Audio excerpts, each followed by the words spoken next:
Oke. Sebelum dah. Openingnya gitu aja. Mengerikan sekali openingnya. Sebelum dah. Oke, di sini kita kedatangan tamu dari Australia ya. Iya. Bisa perkenalkan dirinya lo, kita nggak usah lama-lama ya nih dah. Ya. Iya, ngecero langsung ya. Nama saya Fahmi Salam. Saya dari asli Sibolga. Saya lahir di Sibolga 2 Januari 1996. Saya dari kebangsaan percampuran Jawa dengan Nias. Lengkap sekali ya, lengkap sekali. Kira-kira bisa dibilang ninja. Hmm. Nias dan Jawa. Jadi dipanggil Pami. Pami ya, atau bisa kalian panggil nama mie. Tergantung kalau mau campur apa, mie tete, mie gold, mie aceh, kering basah, udah terserah lah.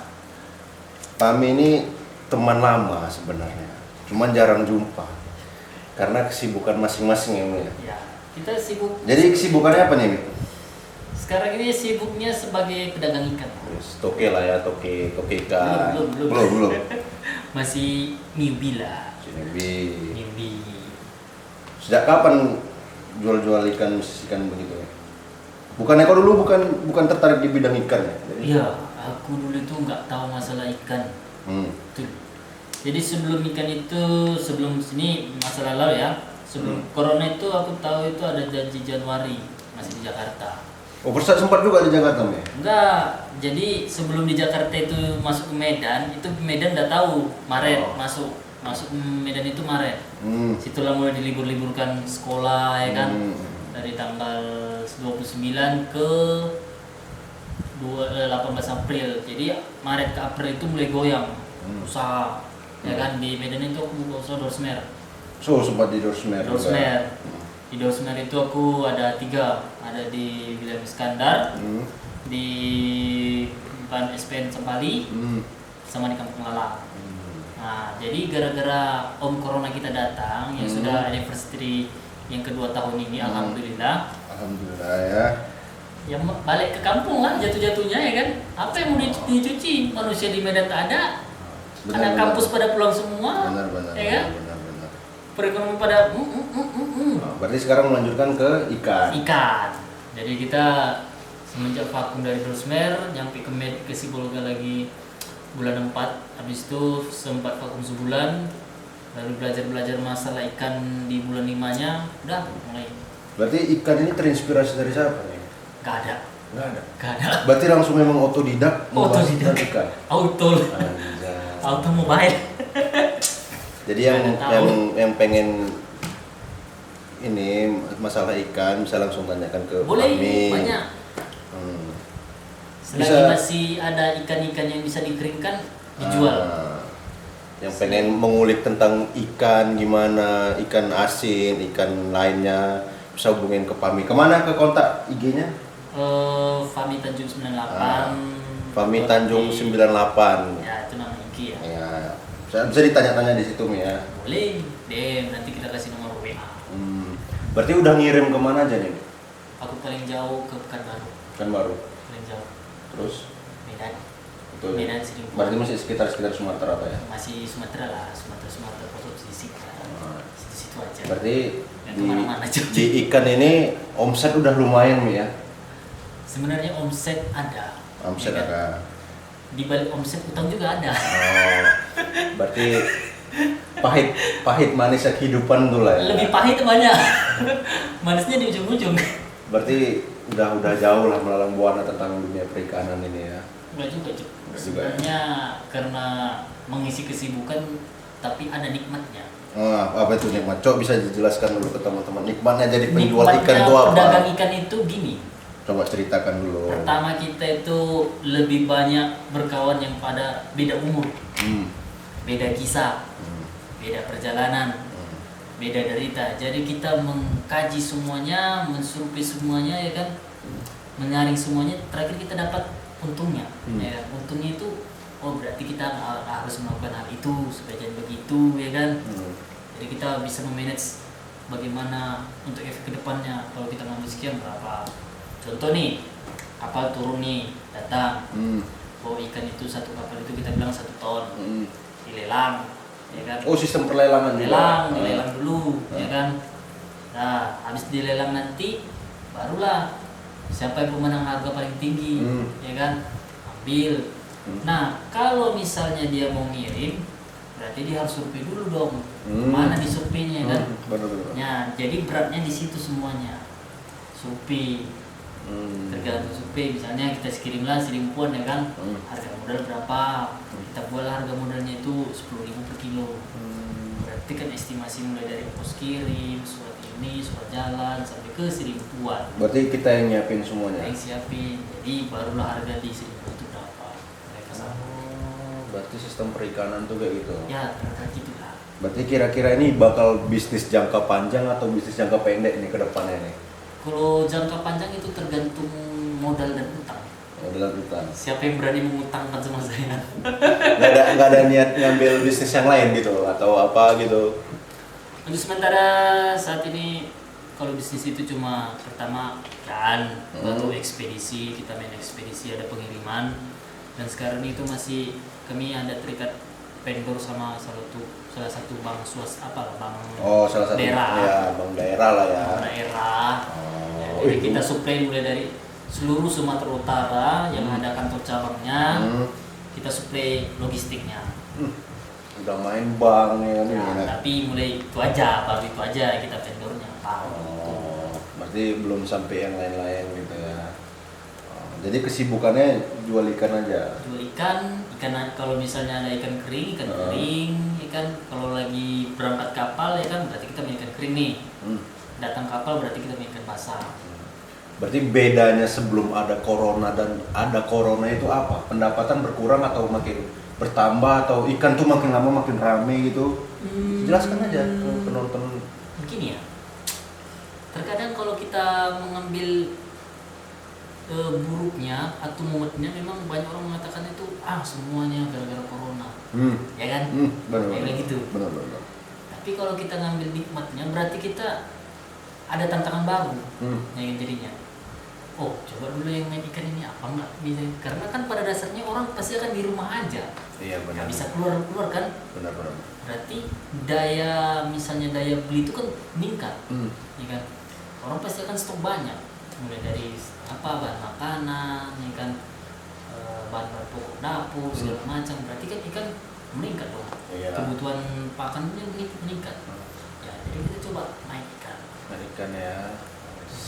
Gila. Pertama modal main ikan itu aku sih sebenarnya itu dari saudara lah. Saudara ini cerita sedikit ya. Ya nggak apa-apa, ceritain aja kalau bisa sebanyak-banyaknya diulik masalah ikan biar para penonton ini ya kan mengerti tentang ikan tuh gimana, alur pengiriman gimana. Mana tahu ada yang berminat ya kan tentang beli ikan. Mi pengen ikan ini lah Mi. Jadi kan bisa dijelasin gitu alurnya tuh gimana ya kan. Jadi pengiriman daerah, dalam daerah, luar kota, dalam kota itu kan bisa dijelasin. Silakan. Jadi pertama kali itu main ikan itu aku main ikan asin lah, ikan asin itu ikan kakap aku main.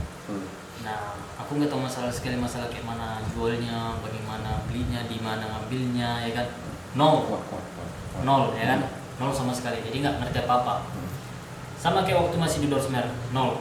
Jadi karena ada saudara, ya kan, ada hubungan saudara, aku jumpai dia, ya kan, tanya bagaimana main ikan ini, ya kau survei dulu ke sana, ya kan, contohnya kau mau jual ke Selimpuan atau ke Medan nih, ya kan, survei dulu harganya berapa di sana.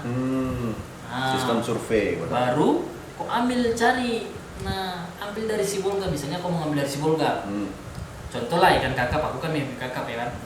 Ikan kakap aku ngambil dari Tangkahan itu, kalau dari pasar belakang dari daerah Sibolga ini ya, itu kan penampung ikan itu semua, ya kan, penampung ikan asin yang dari kapal-kapal di sekitar. Tangkahan itu tempat ikan itu ya, kalau Tangkahan itu disebutnya ya. Tangkahan itu tempat nyender kapal. Tempat nyender kapal itu namanya Tangkahan. Di Sibolga itu namanya Tangkahan. Lanjut. Gudang-gudang ikan, itu dia. Lanjut. Tangkahan. Jadi kalau ikan itu kapal itu nyampe kan biasanya ikan itu ada yang kering, yang biasanya diasin di laut. Nah ada yang basah ya kan, yang langsung dijual, yang dikirim. Nah aku pertama itu pinjam, dalam artian ngutang dulu. Aku bawa ikan ini ya, aku bilang sekian kilo, udah ya nyatat itu nanti aku pun catat, kan. Jadi aku modal cuma 60.000 kemarin. Oh, berarti memulai bisnis tuh modal cuma 60.000. 60.000. Sangat inspiratif sekali ya. 60.000 dia cuma ngasih itu ya kan, dia nggak ngasih jaminan apa-apa. Aku cuma ngasih tinggal inilah duitku. Oh. Ya kan? Berarti Berarti modal kepercayaan doang. Modal kepercayaan itulah bisnis tuh ya. Kita cuma modal sedikit dan kepercayaan tinggi. Membangun kepercayaan itu susah, Mi. Susah banget. Lanjut cerita yang tadi. Aku cuma ngasih 60.000 sama dia kasih ikannya sama aku bawa ke Medan. Oh, langsung. Aku bawa ke Medan. Langsung ke pajak MMTC, tahu nggak? Ya. Situlah aku antar ikan itu. Itu antar sendiri. Antar sendiri. Berarti langsung. dari Sibolga kau ke Medan. Ku antar di situ, ku survei lagi di situ, ku Itu tawarkan di situ. Aku potong dulu. Itu naik kendaraan apa atau kau naik taksi, travel atau naik kereta dari Sibolga. Kereta itu motor ya di sini. Naik motor sengaja ya kan. Sekalian bawakan contoh ikannya dan sekalian juga ada yang kujual di sana. Berarti Sibolga Medan. Sibolga Medan itu naik motor 15 jam ya? Enggak lah, 10 biasa lah. 10 normal. Cuma kalau kita agak kesetanan 10 normal Sibolga Medan. Gila. Lanjut. Jadi coba contoh ya kan, contoh ikan ini aku bawa itu ikan kakap sama ikan sebelah. Yang ikan asin. Ya. Contoh ini, mereka suka. Ya kan? Karena dia kan besar itu kan kakap, ada yang sebesar-besar ini. Nah, untungnya di sini ini masalah untungnya. Ketika kita ngambil ikan dari tangkahan langsung, daripada kita ngambil dari penampung ikan. Oh, itu beda ya? Beda harganya. Kalau udah kita ambil dari penampung ikan, harganya bisa dari 2 kali lipat dari harga tangkahan. Lumayan juga Mi ya. Contoh nih, saya ngambil dari tangkahan itu sekitar 30.000 per kilo. Tapi dari penampung ikan, orang itu bisa nanti misalnya ke 40, ke 50, atau misalnya dari pajak terminal. Itu hitungnya berbeda lagi per lembar ikan. Oh, jadi sistem ikan ini dia berbeda-beda harga. Berbeda-beda. Dari si A, si B ngambilnya ke A, nanti dijual ke B beda harga, dijual ke C beda harga, begitu seterusnya. Berarti nikmat juga main ikan. Beda. Jadi itu untungnya kalau kita ngambil ikan dari tangkahannya langsung, dari tangkahan dalam arti dari kapal langsung ya, dari kapal itu cuma murah lah, nggak sampai 30.000 paling mahal itu. Itu. Ya, berbeda kita ngambil dari tangkahan. Dari apa? Dari penampung ikan. Dari penampung ikan ya. Itu hitungnya per kilo dan tidak bisa di bawah 10 kilo. Karena harus ngambil banyak, ya kan? Sedangkan kita dana sedikit. Oh iya. Benar. Jadi kita ngambil dari kapal. Berarti langsung kapal. Dari kapal langsung aku banyak ngambil. Makanya ya dari situ lah untungnya nomor balik-balik. Dan ku jual harga pajak. Bukan harga penampung. Cerdik sekali. Jadi kan rapelnya kan 2 dong. Iya, benar. Jadi langsung naik 2 tingkatan gitulah ya. Rapelnya 2 gitu. Gila. Dan tengok misalnya nih, contoh ya kayak di Langkat itu daerah Brian dan itu dominan itu kan orang kebun tuh. Iya. Dan orang kebun itu banyak yang gemar itu ikan asin. Walaupun mereka Jawa, pada dasarnya yang paling suka itu ikan asin orang Batak ya kan. Iya. Nah, orang Jawa itu suka ikan asin. Tapi mereka lebih suka ikan asin. Ikan asin juga. Wah, itu enak kali boy. Apalagi kakap yang berdaging kok kasih, puas sekali lah mereka tuh. Itu makanya jadi kita cuma misalnya contohnya kan kita modal 30, kita jual 100. Wah, apa nggak berkipas itu gini. Bener sih, bener. Berarti itu aja lah ya. Ya, mulai dari itulah, mulai simpan, mainlah, ya kan, main kepiting, main cumi, main soto. Main juga itu. Ya, coba misalnya kan antar ke rumah makan, misalnya ke pajak, ya kan, kadang kecer. Misalnya aku ngambil dari kapal nih sekian ton, nah itu ngutang dulu. Ngutang dulu, ya kan. Jadi aku punya bos itu, aku pinjam duit dia, ya kan. Aku bisa membalikkan sekian persen, maksudnya sekian persen dalam arti untung, ya kan. Kayak istilahnya sih bunganya sebenarnya, ya kan. Tapi dalam apanya baiknya itu untung. Aku cuma bisa kayak gini. Inilah keuntungannya, ya kan. Persenan lah, ya kan. Kalau nggak ada kerja ngapa-ngapain, aku cuma kasih untung, aku punya duitmu udah sekian. Nah, urusannya nggak usah gugat, ya kan. Nah, aku beli ikan itu sekian ton, udah aku ecer. Jadi aku ecer sama yang pedagang-pedagang pinggir jalan itu. Ada yang di Pandan, ada yang di Sibolga, gitu caranya. Jadi main ikan tuh seperti itu ya? Main ikan itu seperti itu. jika jika ada yang pengen nih teman-teman yang lain yang pengen ngikutin jejak Fahmi jadi toke ikan gitu ya kan, nggak kan setidaknya nanti akan menuju ya kan, menuju toke ikan Sibolga ya kan, Sibolga Panda. Nanti bisa hubungin IG-nya nanti ditulis di deskripsi nanti selalu gampang banget. Terus kesibukan lain setelah ikan ini ada nggak pengen buka sesuatu hal yang pengen buka ini nih, pengen buka ini ya, ada nggak yang keinginan di dekat di waktu duduk ke ini? Lebih banyak itu memang kesibukan itu yang cari yang ada feedback baik. Feedbacknya itu kan kita buka usaha nih, tapi jangan kita kerja. Ya siap. Jangan kita kerja. Siap. Kita gaji orang, dia presiden sama kita ya kan. Nah itu, aku lebih banyak kayak gitu bisnisnya. Contohnya aku jual bakso bakar, ya kan kita sediakan semuanya. Contoh seleksi butuh sudah bawa dari rumah. Udah kita cuma gaji dia harian. Ya. Terlepas kita dari membuka pintu rezeki sama dia, rezeki datang sama kita. Ya aku sih nggak mau nggak terlalu banyak muncul di lapangan. Kita pemain-pemain di belakang aja. Tapi membuka pintu rezeki semuanya. Itu bakal jual bakso bakar atau ada opsi lain gitu? Banyak. Ini kan apalagi mau menyambut Ramadan, mungkin ada bisa jadi es tebu, air kelapa, bakso bakar, yang mana peluang lebih banyak balik cepatnya itu yang aku kejar. Kayak es tebu, es kelapa itu pasti paling cepat itu, paling cepat balik modal itu. Seminggu 2 minggu paling cepat balik modal. Apa? Karena kebutuhan. Ya. Kebutuhan. Banyak orang berpuasa yang paling cari yang segar-segar. Nggak usah pun yang berpuasa, yang di tengah-tengah hari pun pasti cari. Ini kalau di tengah-tengah hari dengar-dengar air kelapa yang berjucuran gitu, ditambah es, pakai jeruk, apa nggak batal kita dibuatnya?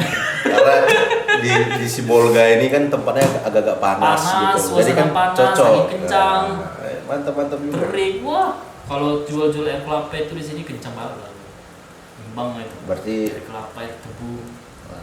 Berarti Fahmi ini memulai bisnis di umur berapa? Aku mulai bisnis itu mana ya? Mulai dari umur 20 lah, 22 lah. Berarti memulai bisnis dari umur 22 langsung terjun ke dunia perikanan. Ya. Tapi sebelum itu ada lagi. Apa lagi? Sebelum itu sebelumnya ya, pernah aku dulu kerja itu di Polrestabes Medan. Polrestabes Medan, Polsek Patumbak, Amplas. Habis itu keluar masuk di kargo. Sempat. Masuk di kargo, baru masuk di beberapa perusahaan lain lah. Terakhir selesai keluar dari perusahaan itu, mulailah buka Dorsmer ini. Nah, cerita Dorsmer ini yang paling berkesan sama aku. Gila, dari Polres masuk ke pabrik PT ya kan? Perumahan properti, terus buka ikan, buka Dorsmer. Pengalaman bisnisnya itu sangat-sangat panjang ya di umur 20. Perjalanan pahit belum. Perjalanan pahit di umur 20 seorang Fahmi. Iya. Ya kan? Udah lama nggak ketemu, tiba-tiba sekali ketemu buka cabang bisnis itu di mana-mana, gila. Yang apa tadi mau yang dijelasin? Jadi dulu itu waktu aku keluar dari ini ya, dari agensi properti. Agensi properti. Gila men. Agensi properti itu lumayan juga tuh ya. Tapi bukan properti perumahan ya, bukan ya? Iya. Kami itu kayak apartemen. Apa? Jadi kan, duitnya banyak-banyak tuh. Nah, jadi kami tuh, aku keluar dari sana itu, ini udah pertengahan bulan, belum dapat kerja. Duit tinggal 200.000 lagi. 200.000 loh, ini tinggal 200.000 lagi di kota Medan, ngekos ya kan, ngontrak. Kereta dengan kereta yang boros, makan udah terancam, udah di tengah bulan, tiba-tiba ada rezeki. Menawarkan mau nggak megang Dorsmer. Berarti itu asal mulanya berbisnis gila di situ lah. Pembukaan Dorsmer tuh langsung karena rezekinya udah bener-bener habis, bener-bener gak ada megang keuangan sama sekali. Tiba-tiba ada yang menawarkan mau nggak berbisnis Dorsmer. Itulah asal mulanya. Dari situlah asal mulanya. Lanjut. Kan ketemu, jumpa nih, tawarkan. Sekian lah, aku cuma sanggup sekitar aku sebulan itu 400. Itu setoran sebulan sama dia. Pokoknya sebulan 400 sama dia itu, ya kan.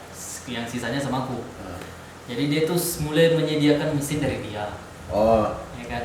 Jadi kemarin tuh aku betul nggak tahu kayak mana beli sabunnya, kayak mana kitnya, kayak mana ngerjainnya, gimana perawatannya, nggak tahu. Hanya modal, ya udah 200.000 kan bang. Nah ini panjarnya pertama, udah panjar 200.000. Lalu aku berpikir, wah 200.000 harus dapat ini gantinya, dan mana aku makan? iya betul. Pertengahan bulan, duit udah habis untuk membayar sewa. Iya. Terus. Jadi 200.000 ini berawal dari 200.000 ini aku seminggu tuh gak masih cari nama. Karena 200.000 ini memang udah pernah buka tapi tutupnya lama. Oh. Istilahnya dia buka sehari, setahun tutup. Oh. Bener itu sangat. Nah, terus. Jadi itu di William Iskandar, itulah salah satu Dorsmer paling murah sewanya, betul. Nah, Itulah di dia William Iskandar. di William Iskandar Di Medan. Medan, dekat Simpang Sampali lah, Lanjut. kali SPN. Aku sewa sama namanya Bang Rano lah ya, aku sebut namanya ya. Ya. Terima kasih juga Bang Rano yang udah menyewakan sama saya. Alhamdulillah saya begini sekarang.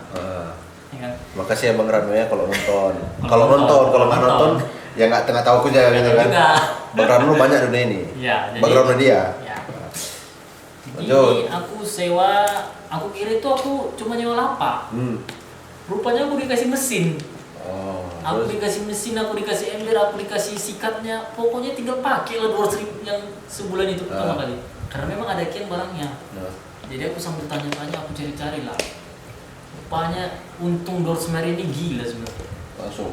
Iya, untung Dorsmer ini gila. Apalagi di kota Medan. Karena ya, udah tahu semua orang pengen kinclong. Apalagi Ya, anak kampus bersih. itu. Wah, cair lah kalau. Apalagi misalnya contoh nih, kalau kita panik manajemennya nih ya. Aku itu cuma butuh waktu sekitar 3 minggu. Untuk mengembalikan uang 200.000 itu. Sebenarnya bukan mengembalikannya, untuk cari nama. Untuk cari nama si Cari Dorsmer nama. yang udah lama tidak tertutup, yang Iya. lama tertutup itu. Iya. Terus itu aku butuh 3 minggu tanpa, ya misalnya sekarang kan orang lagi kayak misalnya kayak datang gitu kan, promosikan rumah makannya, baksonya contohnya kan, biasanya kan kayak gitu bener kan. Nah kalau aku enggak, dengan totalitas kerja. Oh, berarti mencari namanya dengan totalitas kerja. Ya aku turun, aku ikut kerja, kerjain. Berarti tidak menjatuhkan orang lain. Enggak, kerjain aku ikut nyuci, ya kan. Yang untung banyak Dorsmer itu adalah nyuci karpet. Cuci karpet. Nyuci karpet itu paling banyak. Gila. Lu bisa bayangkan capeknya nyuci karpet di dalam kereta. Kalau kereta banyak celah-celahnya kan. Orang pasti akan pikir, ini masih jorok bang. Kalau karpet lu sikat semuanya semprot, udah turun bulu, turun pasir, udah siram lagi semuanya, kasih sampo, kasih ini, selesai, tinggal jemur. 40.000 semeter. Karpet nih Karpet, lumayan ini karpet ya. tambah lagi gini. Gila. Kami tuh paling murah itu sekitar 30 lah nego-negonya semeter. Harga teman lah ya. Ya itu 1 kali 1 lah 30.000. Biasanya orang pun di Medan itu 40 lah. Karpet. Karpet 40 malah di Medan. Gila. Iya. Padahal kalau kami sih untungnya satu karena ada mesin dari mesinku sendiri ya. Itu aku 3 bulan buka Dorsmer, bisa beli mesin baru, nambah Dorsmer lagi, nambah lagi satu lagi, cari sewa baru. Di bulan 10 nambah lagi di Kampung Lalang, jadi ada 3 Dorsmer. Berarti sekarang punya Dorsmer 3. 3 Itu dulu. Sekarang udah toke ikan. Gila. Tiba-tiba Januari datangnya Corona 2019 ya. Januari Jakarta, Maret di Medan, April pulang kampung. Itulah merintis ikan tadi. Itulah mulai masuk ikan. Tapi banyak aku lebih berkesan itu di Dorsmer. Dorsmer. Karena kita dikenal orang ya kan. Lu siapa yang punya? Oh, ini bang aku sendiri. Oh. Tuh, sampai ya kalau kami tuh langsung via telepon aja, bang jemput kereta ya, aku jemput. Berarti sistemnya order. Udah banyak kayak gitu malah jadinya. Iya ya. Berarti awal mula order tuh kalian yang ciptain atau enggak? Atau memang udah ada? Nggak tahu lah ya masalah ciptanya. Cuma kami lebih banyak itu dikenal panggil telepon aja. Oh, jadi sistem Dorsmernya panggil. Iya, gitu. langsung lu nanti misalnya telepon ini dah. Nanti diantar dijemput ke Cemara ya kan.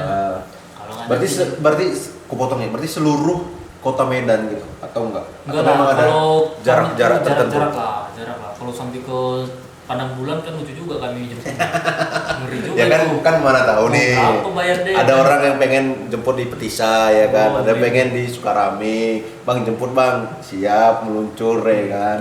Kami masih daerah-daerah Pancing lah, Pancing dan sekitarnya itu masih bisa lah kami jemput. Kami Oh. jemput antar lah ya kan. Ah. Ya daripada dia nunggu, ngapain dia di situ ya kan? Ya benar. Pada dasarnya pun orang kalau ditengokin kerja juga mumet. Iya sih. Masak ya kan. Iya, Kalau benar. istilah orang kotanya kan masak, ngapain tengok-tengok kerja. Iya. Yang penting kereta membuat Yang bagus penting ya nanti. hasilnya bagus, Ya. bersih, kinclong, nyaman dipakai dan harganya murah. Murah. Kami paling murah itu 10.000 lah, kayak kereta-kereta Matic Karbu ya kan. Ya. Itu 10.000. 10.000. Tapi kalau udah masuk kereta-kereta kayak lagi itu udah Itu berapa? 15. 20. Itu 20. Iya, apalagi kalau yang berlumpur 25 kami buat. Oh, itu karena banyak sela-selanya ya. Bukan banyak salah-salahnya. Jadi? Nyikat ban yang susah. Ya itu kan ban cangkul ya kan, Iya. ban jagung. Kalau walaupun kita sikat sama sabun, Hmm. ketika kering kuning. Oh. Jadi nyikatnya itu yang apa yang lama. Berarti ada trik sendiri untuk Ada lagi membersihkan sabunnya. kendaraan ini ya. Ya, sabunnya itu beda lagi. Oh, jadi setiap kendaraan Jadi- A beda treatmentnya. Beda. B beda lagi. Ya. Yang paling susah itu kereta King. King. Apalagi kereta King yang krum. Nah, itu beda lagi. Krumnya beda lagi. Oh, gila. Jadi kami bukan semerta-merta dorsmer cuci bersih, tidak. Ya memang pelayanan kayak kereta sendiri. Oh, berarti harus pelayanannya memang diterapkan di situ ya. Ya salah satunya dorsmer ikut yang kami ya nggak, bukan apa ya. Ya. Kalau jajaran Pancing William Iskandar yang punya cagak kayak lagi cuma kami. Oh. Cuma kayak ya lu bayangin cagak apa yang nyuci kereta elek, cagak satu diputar-putar bannya, wah, Capek. ketimpa, capek. Kayak benar. Ya makanya pakai cagak elek itu. Buat sendiri. Buat sendiri tuh. Buat sendiri, ngelas-ngelas sampai bengkak mata, berair sehari nggak bisa tidur. Hanya tuh bikin Buat itu, bangun itu aja ya. Jaga kayak biar anggota itu ada 12 lah kurang lebihnya. 12 men. Gila. 3 di Kampung Lalang, 3 di SPN Sampali, 3 yang 4-nya sama aku di William Iskandar. Tapi sekarang nggak terjun di dunia dorsmer lagi lah kan? Enggak. Nggak sih, Tapi kalau menilai dorsmer yang apa masih jauh lah. masih jauh lah ya. Itu memang bener-bener lah ya. Ya. Kalau apa untungnya sih enak lah. Memang. Pokoknya kalau kita contoh nih, kita sewa nih. Contoh kita sewa, kita punya nyewa nih. Hah? Yang kita menyewa ya kan, berarti kita minimalkan itu sehari harus dapat itu 15 kereta. Wih, sehari Itu harus lu dapat bisa 15. Itu baru target. bisa, ya, harus dapat target. Kalau nggak dapat berarti lu ngutang. Ya kan berapa kereta harus dapat itu besoknya minimal ya kan. Contoh cuma dapat 13 atau 10. Berarti utang kita itu ada 5 di besok. Jadi itu manajemen sederhananya. Itu manajemen dari Fahmi. Coba bisa dikasih motivasi buat teman-teman yang pengen berbisnis di dunia ikan, dorsmer ataupun dimanapun sebelum kita tutup Jangan jaga obrolan image. kita ini. Jangan jaga Silakan. image satu ya kan. Nggak usah mending bodoh 5 menit ketimbang jadi bodoh 5 tahun. Oh, Itu iya. mending lu tanya ya kan, pasti dijelaskan. Terakhir kan ceramah dulu dia, ujung-ujungnya 5 menit ya kan. Habis itu kan lu tuh paham. Karena pada dasarnya nanti ketika istri kita sudah tua, sudah berumur, sudah berkeluarga, titel dan sarjana itu tidak ada. Kenapa? Ya umur semakin bertambah, ekonomi semakin meningkat, kebutuhan semakin tinggi. Berarti, ya kan? Kerja yang mana aja kan yang penting halal bisa dibawa pulang, ya kan? Yang penting kerja halal. Itu dia. Oke, bagi teman-teman yang pengen berbisnis, yang pengen terbuka dunia bisnisnya ya kan, yang pengen keluar lah sebebas-bebas mungkin berbisnis. Jangan malu. Jangan malu. Terus jangan Hah? apa tadi kau bilang? Jangan malu satu, ya baru jaga kepercayaan orang. Jaga kepercayaan orang. Jangan ya mending bego 5 menit Mending bego 5 menit daripada bego 5 5 tahun. tahun. Gila. Itu kata-kata dalam sih yang pernah saya dengar ya kan. Oke lah ya, selamat malam. Sampai jumpa. Assalamualaikum warahmatullahi wabarakatuh. Waalaikumsalam.